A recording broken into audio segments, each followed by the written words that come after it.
में कभी कमी नहीं रखी गई।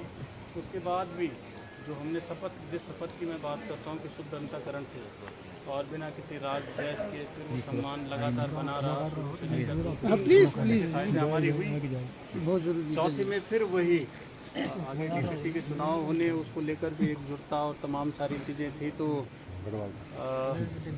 वो सब चीज़ों के साथ ही 2 बोल्ड बैठक का बहिष्कार हुआ। मैंने बहुत मनाने का प्रयास किया। आज जिस ईओ पे आरोप लग रहे हैं कि इन्होंने पूछा नहीं, तो माननीय मंत्री जी ने भी उनसे पूछा और उनको सामूहिक रूप से उनको फटकार भी होता ही। अधिकारियों के साथ तो बड़ी वो रहती है, उस पीड़ा को भी मैं समझता हूँ। एसडीएम साहब यहाँ पे मंत्री जी का दौरा है, कुछ मन की नहीं हुई, किसी ने बोल दिया तो फटकार पड़ जाएगी।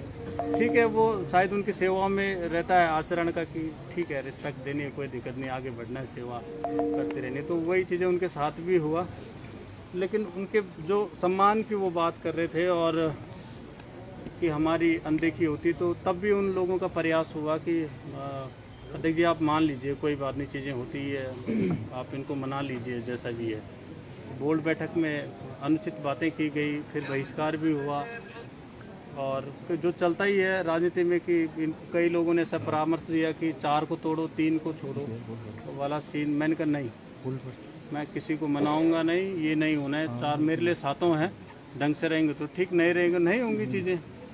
तो फिर वो बैठक हुई, उसके बाद चीज़ें फिर दूसरी तरफ यह भी था कि उस समय एक बार आया कि नहीं चीज़ें छोड़ो, लेकिन जनता ने जो आशीर्वाद दिया है, मैंने सोचा यार फिर चीज़ें पब्लिक डोमेन में आएगी, फिर चर्चा का विषय बनेगा, किसने इनको भ्रमित किया है, फिर ये होल्डिंग वाला मामला क्या है अध्यक्ष जी?